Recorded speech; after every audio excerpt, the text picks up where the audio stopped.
comunidade do Verbo no YouTube. É um prazer e uma honra ter você conosco, compartilhando desse entendimento que o Senhor tem nos dado, para a glória de Deus. João 13, verso 1, quem achou, diga amém. Amém. Antes do dia da festa da Páscoa. Antes do quê? Do dia.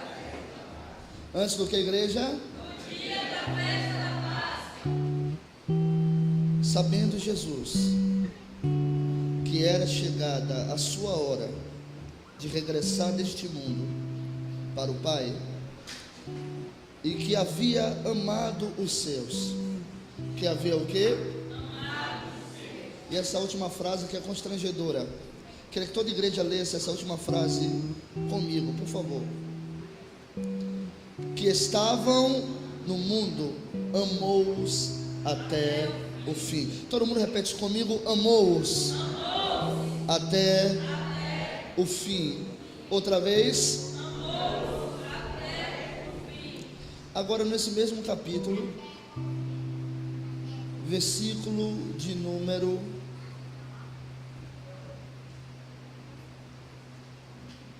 28.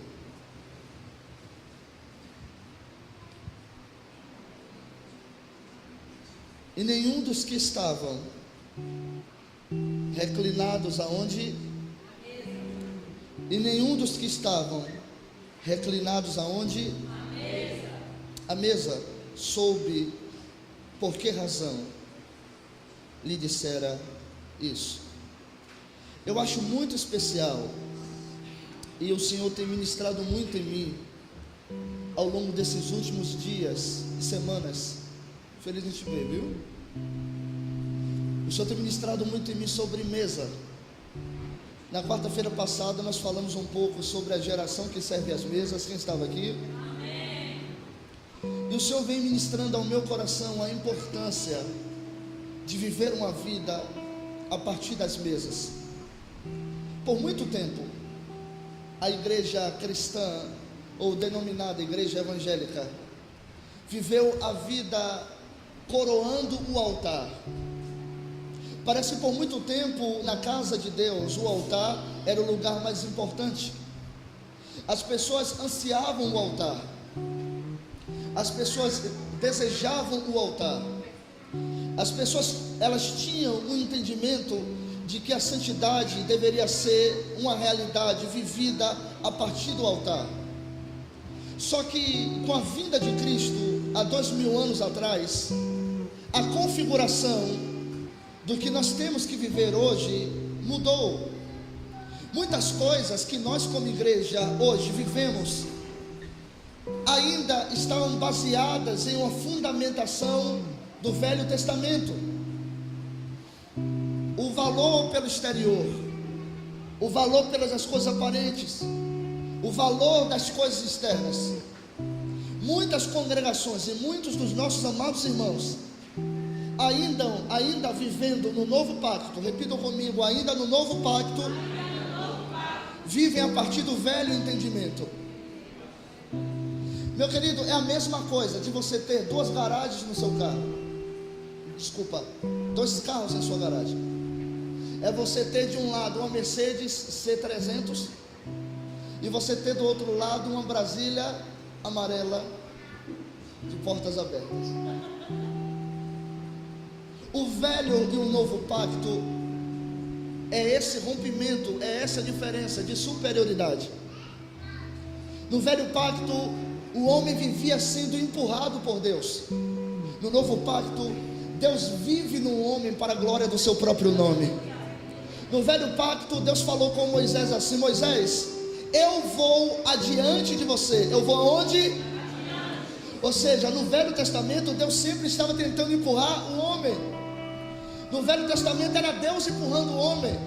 No Velho Testamento era Deus levando o homem como asas de águia. No Velho Testamento era sempre Deus dando ajudinha ao homem. E, querido, esse entendimento não mudou hoje. As pessoas debaixo de um pacto superior ainda acham que Deus está a favor delas, dando ajudinha a elas. Querido, você não aceitou Jesus para receber uma ajudinha. Você não aceitou Jesus para Jesus empurrar a sua vida. Você aceitou Jesus para Ele viver em você, e essa unidade orgânica lhe torna semelhante a Ele em poder e autoridade em tudo. Nesse pacto que nós estamos vivendo, não é Deus que nos empurra, é Ele que vive em mim para empurrar a humanidade. Levante sua mão direita e diga: tudo muda. Levante as mãos aos céus e diga: tudo muda. Fale: Deus não me empurra agora, Deus vive em mim. Diga: Deus vive em mim. Quem pode abrir a boca para adorar e entender isso? Aleluia. E sabe o que é interessante? Que o Senhor Jesus, antes dele cumprir toda a paixão da sua vida, ele não parou em um altar, ele parou em uma mesa. Porque no Antigo Testamento a coisa mais importante era o altar. Mas no Novo Testamento Jesus transita mostrando que o elemento mais importante do novo pacto não é um altar, é uma mesa. Os maiores ensinamentos de Jesus não foram feitos em um altar. Às vezes ele estava numa plataforma falando do alto a baixo, e as multidões ouviam ele falar. Mas quando ele saía dali, ele chamava os seus discípulos e se assentavam junto, e ele dizia: a vós é dado a conhecer o reino dos céus. Porque a vida se libera no altar, mas a vida se vive na mesa. Meu Deus! Aleluia!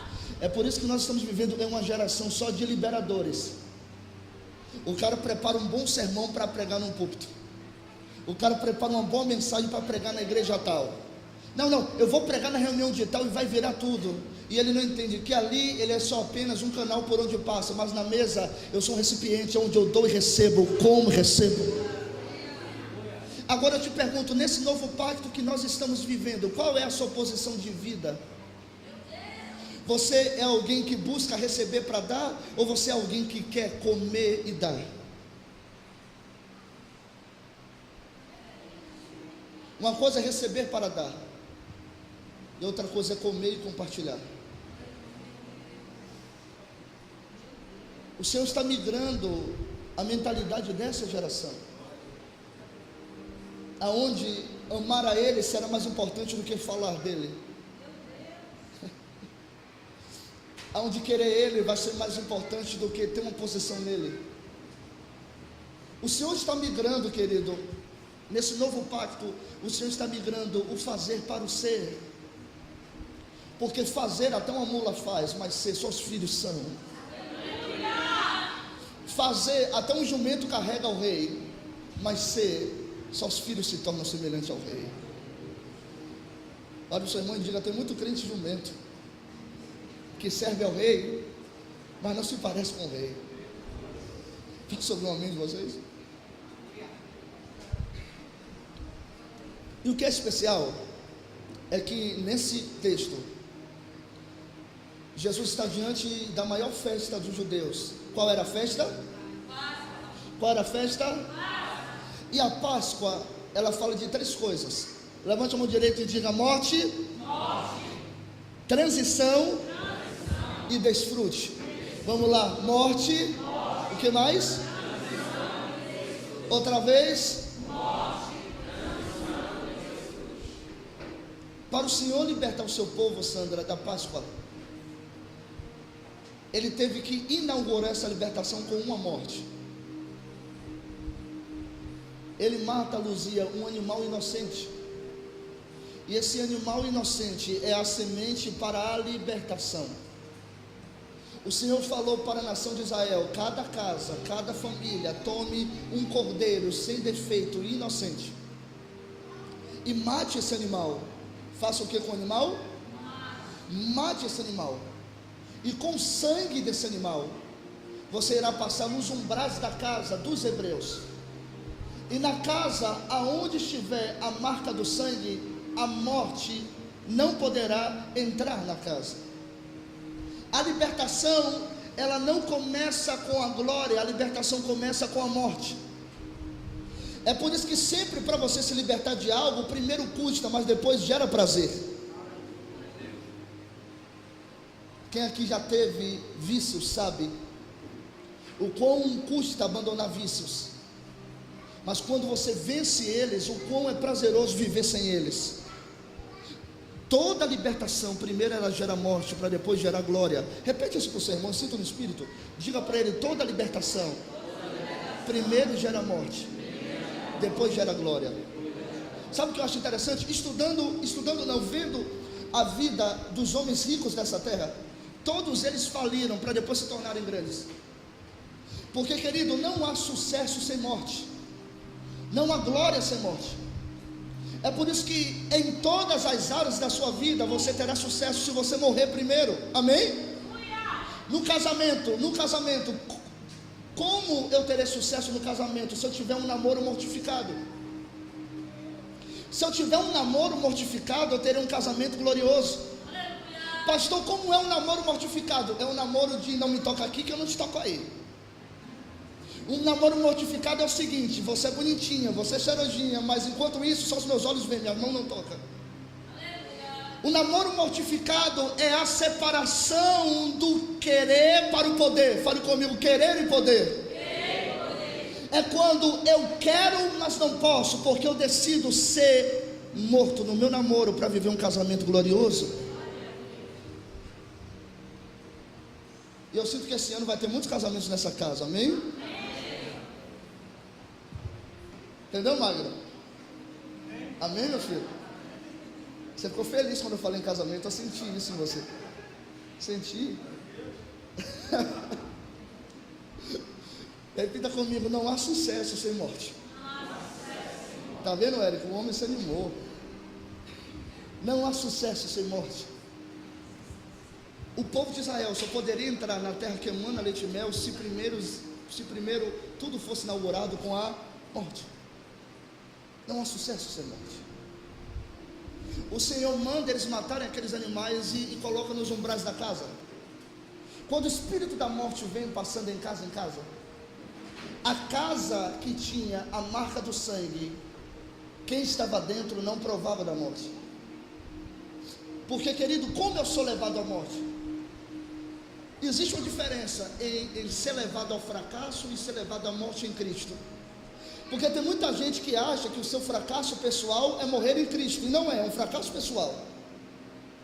Como eu sei que eu estou sendo levado à morte em Cristo? Pergunta forte para mim: como eu sei? É quando eu tenho toda a opção de não fazer, mas prefiro fazer por amor a Ele. Amado, os hebreus poderiam dizer assim: Antoniel, eu não vou matar um animal. Os hebreus poderiam dizer assim: como é o seu nome? Os hebreus poderiam dizer assim: Natan, eu não vou colocar esse sangue na minha porta. Que loucura é essa Deus está me pedindo? Os hebreus, eles tinham a opção, Gilmar, de fazer ou não fazer. Como eu sei que eu estou sendo levado à morte de Cristo? É quando, mesmo perdendo, eu obedeço aquilo que Deus está me falando. Querido, ser levado à morte de Cristo não é ser levado a um fracasso pessoal. Ser levado à morte de Cristo é Ele te pedir para você perder um cordeiro, é Ele te pedir para você matar um cordeiro, e obediente a Ele você faz isso porque você escolheu morrer para a vontade dEle. Essa geração está entendendo mal o que é fracasso pessoal do que é morrer com Cristo. Uma coisa é eu fracassar por mim, outra coisa é Ele pedir para perder, para que eu perca algo por amor a Ele. Os hebreus matavam o animal, o sangue do animal chegava na porta. Quando o espírito da morte chegava, o espírito passava sobre. Fale comigo: o espírito passava sobre. Porque na cabeça do espírito da morte, todos aqueles que estavam dentro da casa estavam mortos. E a morte não mata a morte. Porque o espírito da morte não entrava na casa? Porque na cabeça do espírito da morte, todas aquelas pessoas que estavam na casa estavam mortos. Pergunta para mim: que mistério é esse? Ah, você não quer saber, deixa eu adiantar melhor. Uma morte decretou a morte de uma casa. Uma morte decretou a morte de uma casa. E quando o espírito da morte se apresenta, ele acha que a casa está morta, mas a casa não está morta, a casa está viva. Porque, querido, a oferta de Cristo nos substituiu. Nós temos que mudar nossas orações, sabia?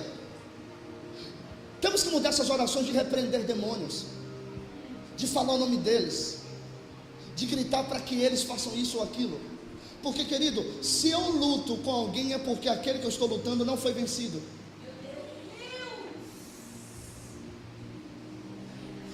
E se você luta contra o demônio, você está dizendo que o seu Cristo na cruz não venceu a eles. Querido, só tem uma forma de vencer os demônios, e não é lutando, é morrendo. Porque quando o espírito da morte aparece, ele não vai ter com quem lutar, porque quem já venceu em Cristo é vitorioso em Cristo. Está se levantando uma geração vitoriosa, aonde não vamos ficar batendo boca com demônios, onde nós estaremos mortos em Cristo para viver a glória de Cristo na terra. Quem pode aplaudir o nome dele e honrar a ele? A igreja passou muito tempo lutando com demônios e reduzimos todos os problemas da nossa vida a demônios. Porque você está mal no emprego, o demônio se levantou. O espírito da morte só pega quem está vivo.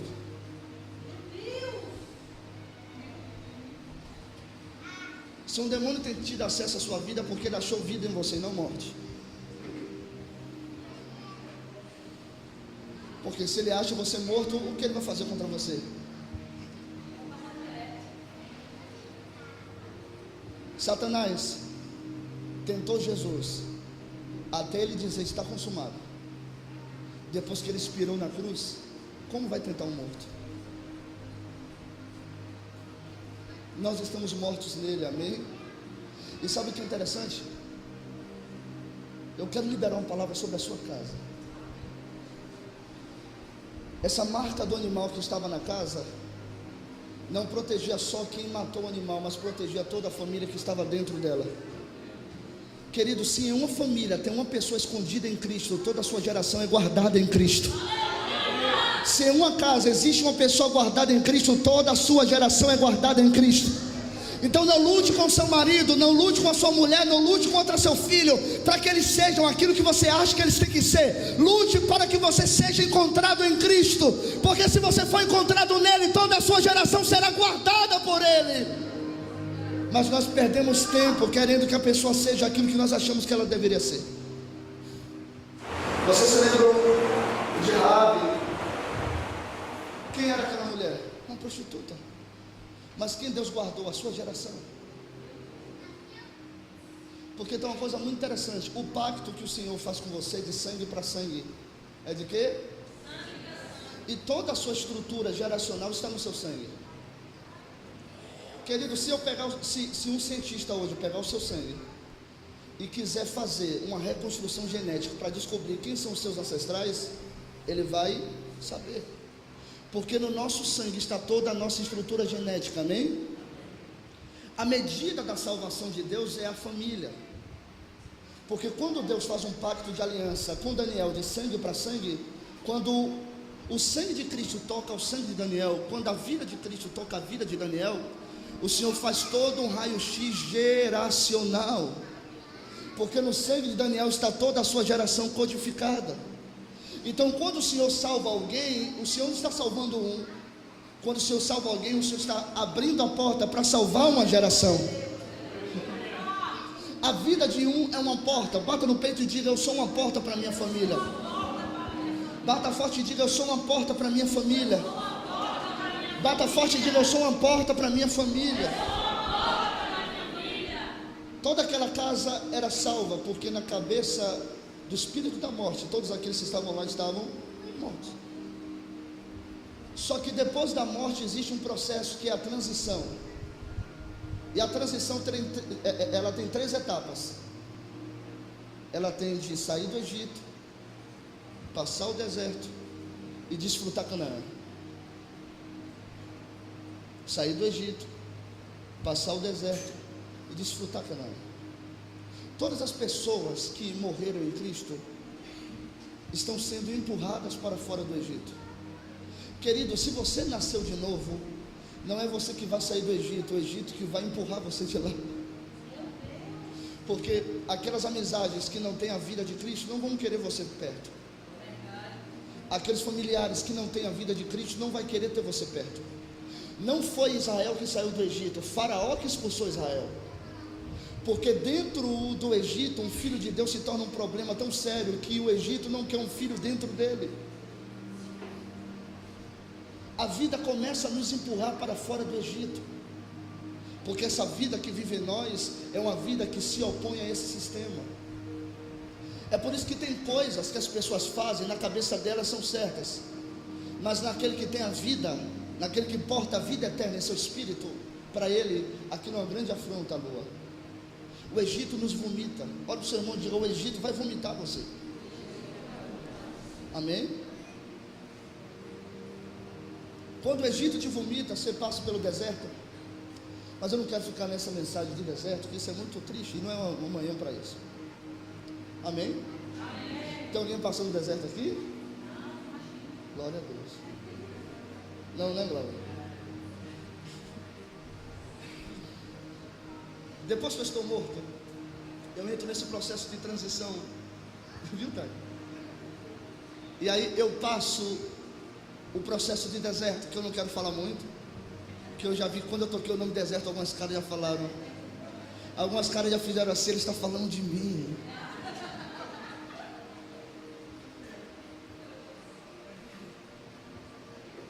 Ah, que bom era aquele deserto de Moisés, sabia?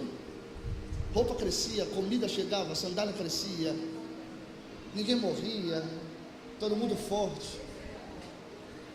Quem quer passar por ele?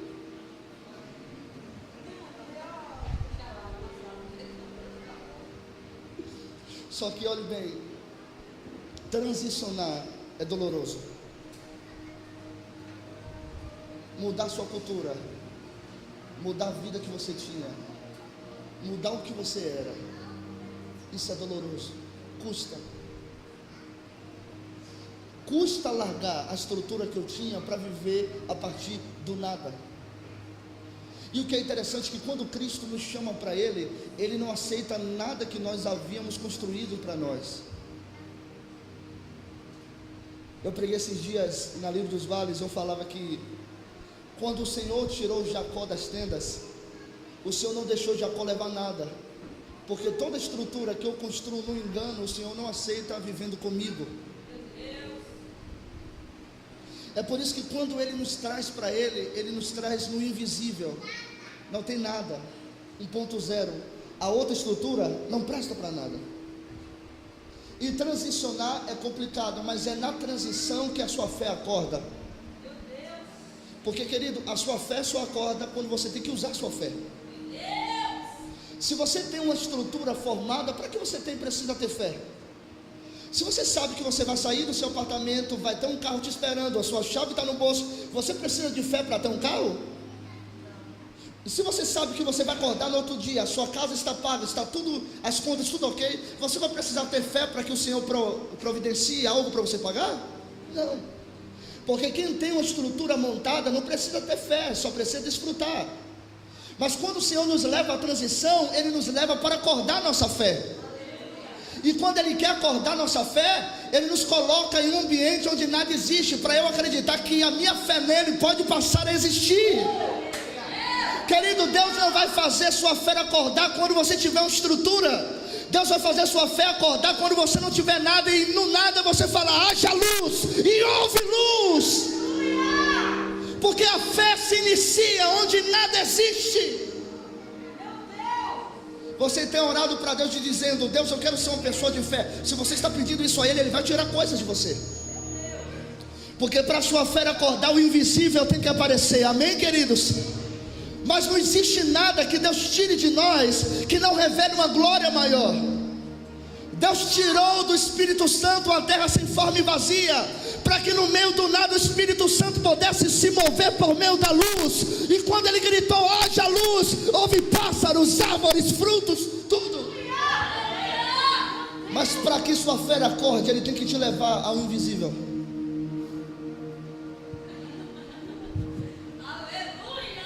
Quem quer viver uma vida de fé aqui? Levante suas mãos aos céus. Quem quer viver uma vida de fé? Levante suas mãos aos céus. Levante suas duas mãos. Eu quero liberar umas palavras sobre a sua vida. Quem vive uma vida de estrutura vive limitado pelo que tem, mas quem vive uma vida de fé vive a partir daquilo que Cristo tem. Quem vive a vida de estrutura vive limitado pelo que tem, mas quem vive a vida na fé do Filho de Deus desfruta daquilo que ele tem. E quem tem Cristo tem tudo. Aplauda, aplauda, aplauda. Levante a mão direita ao céu e diga: quem tem Cristo tem tudo. Assim a nossa fé é acordada. Seria mais fácil,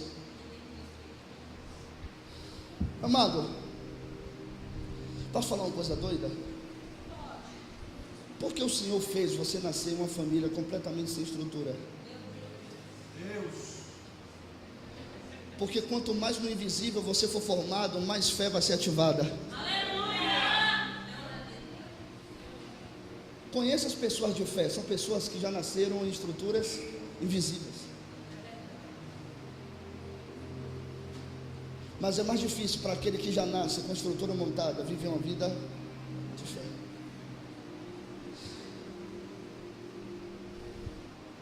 Sabe por que o Senhor te trouxe aqui nessa manhã? Porque Ele não quer limitar a sua vida. Ele não quer que você confie no que você pode produzir, Helder. Acabou o tempo do seu braço produzir o seu pão, o seu fruto. Acabou o tempo, Helder. É tempo de você migrar daquilo que você construía para aquilo que Ele reservou para você. Eu declaro que dentro de 60 dias você vai começar a viver uma vida extraordinária nele. Porque não é aquilo que o seu braço irá te dar. O meu Senhor fala ao meu espírito: aquieta-te, não quero preocupação, descansa. Por muito tempo você viveu na frente do meu tempo, mas chegou a hora de eu construir o meu tempo. O invisível chega para eu construir a minha realidade, que sem minha realidade você nunca será feliz. É tempo de viver a realidade dele. O Senhor nos trouxe nessa manhã para acordar nossa fé. E para nos mostrar que não adianta só morrer nele, mas nós temos que aceitar nossa transição. A transição, sem ela, nós nunca desfrutaremos de nada. Você sabe por que aquele povo morreu lá no deserto? Porque no invisível Deus não aceita murmuração. Porque Deus te coloca no invisível para você desfrutar do que Ele já decretou, não daquilo que você não tem.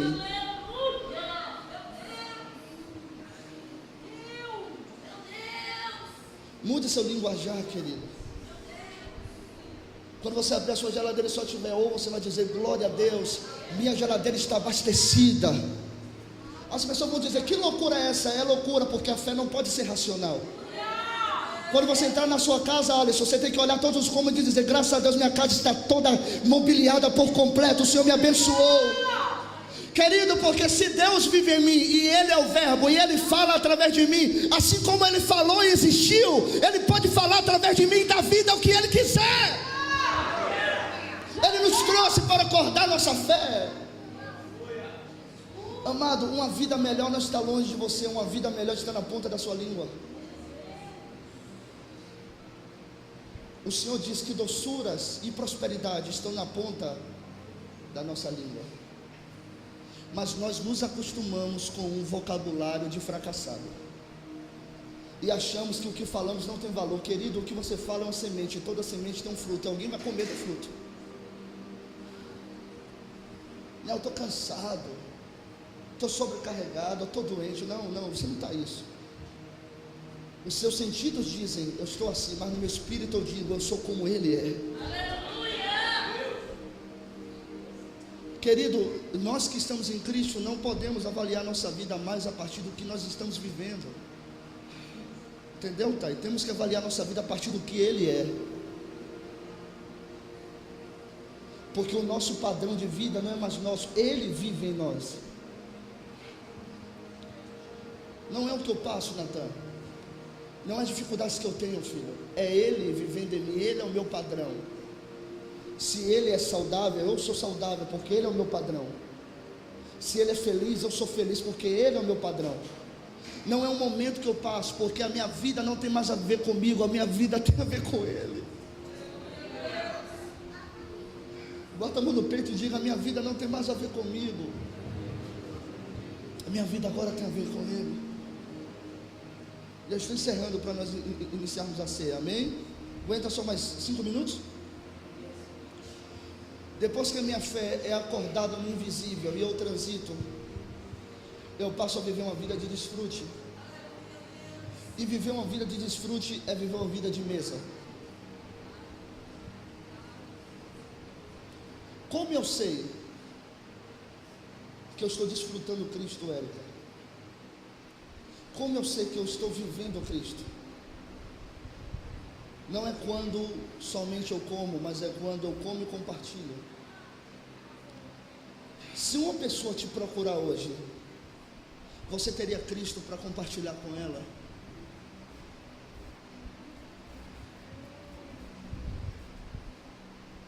Porque a vida no Novo Testamento é uma vida de mesa, onde eu como e compartilho, onde eu compartilho e como. Querido, nós temos que migrar da filosofia da religião das massas. O culto das massas dizem, um fala do púlpito e todos comem. Posso falar uma coisa para vocês, de verdade? Posso falar de verdade? Amém? No Novo Testamento, Cristo nunca te chamou de ovelha, porque a ovelha é um ser extremamente dependente, e a igreja evangélica entendeu que a membresia são ovelhas, e transformaram reis e sacerdotes em seres dependentes.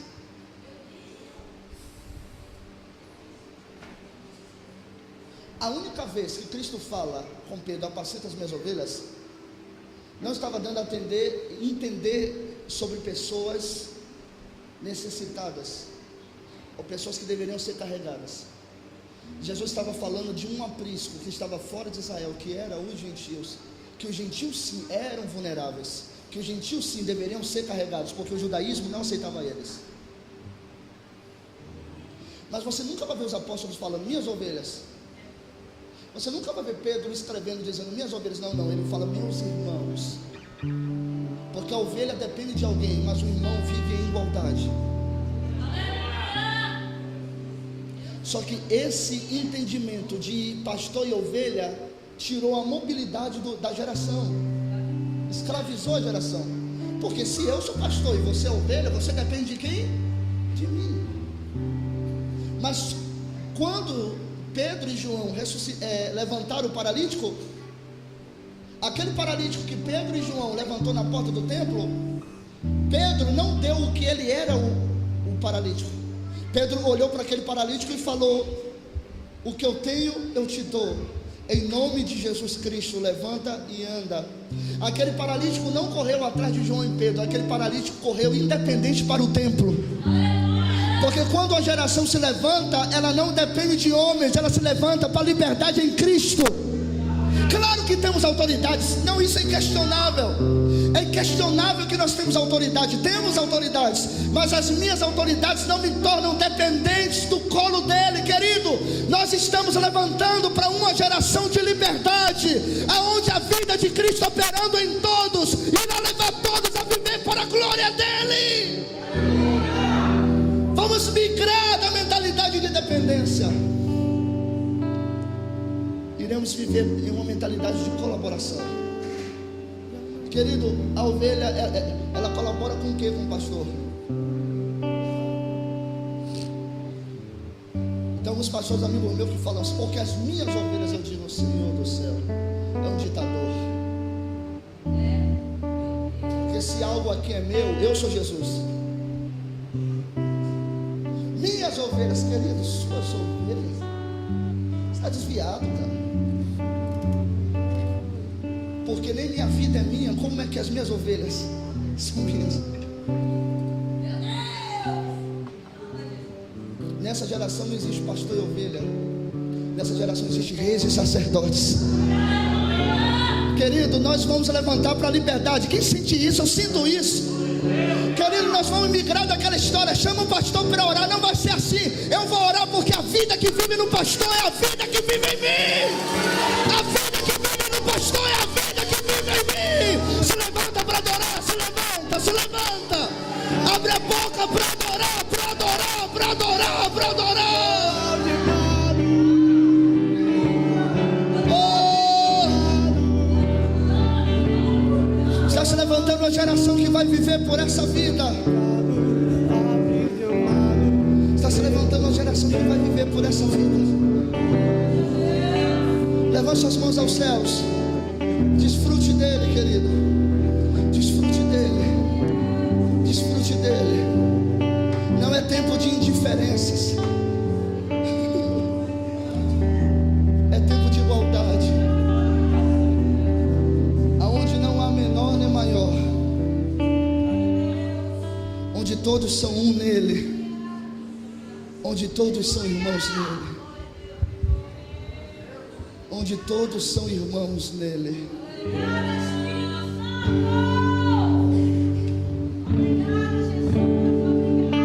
Assentados em uma mesa, Senhor. Vamos sair dessa paranoia de dependência. Vamos sair dessa mentira de dependência. O gadareno olhou para Jesus e falou: Jesus, eu quero depender do Senhor, eu vou atrás do Senhor. Ele disse: não. Eu já fiz algo em ti, não prossiga agora.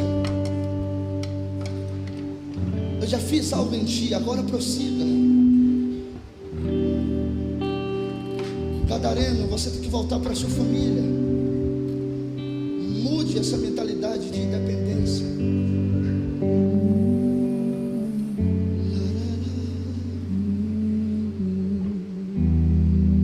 Mude essa mentalidade de independência. Mas eu quero andar com vocês. Paulo com os 12. Pedro, me aceita no apostolado. E Pedro, não, Paulo, não. Mas mesmo assim, com a vida que habitava nele, ele foi aquilo que o Senhor definiu que ele fosse. Acaba seu tempo de dependências, queridos. A religião nos ensinou muito errado. Nós somos reis e sacerdotes. Somos reis e sacerdotes. Somos reis e sacerdotes. Somos reis e sacerdotes. Somos reis e sacerdotes. Somos reis e sacerdotes. Já estou crucificado. Somos reis e sacerdotes. Com Cristo. Agora vivo, não mais eu. Somos reis e sacerdotes. Somos reis e sacerdotes. Já estou crucificado com Cristo. Agora vivo, não mais eu. Já estou crucificado com Cristo. Agora vivo, não mais eu. Destrói essa mentalidade de dependência em nós, Senhor. Cristo vive em mim. Destrói essa mentalidade de dependência em nós. Aleluia. Cristo vive em mim. Aleluia. Cristo vive em mim. Aleluia. Agora vivo, não mais eu. Que se destrua essa mentalidade de dependência, Senhor. Que essa vida que vive em nós nos encaminhe para viver a sua realidade. Declaramos que nos abrimos para essa estação, Senhor. Nos abrimos para este tempo. Nos abrimos para a graça. Senhor, tira de nós tudo que é religião. Vomita de nós tudo aquilo que é religião. Em nossa mente, em nosso espírito, em nossa alma, em nosso corpo. E nos faça mergulhar na sua graça, Senhor.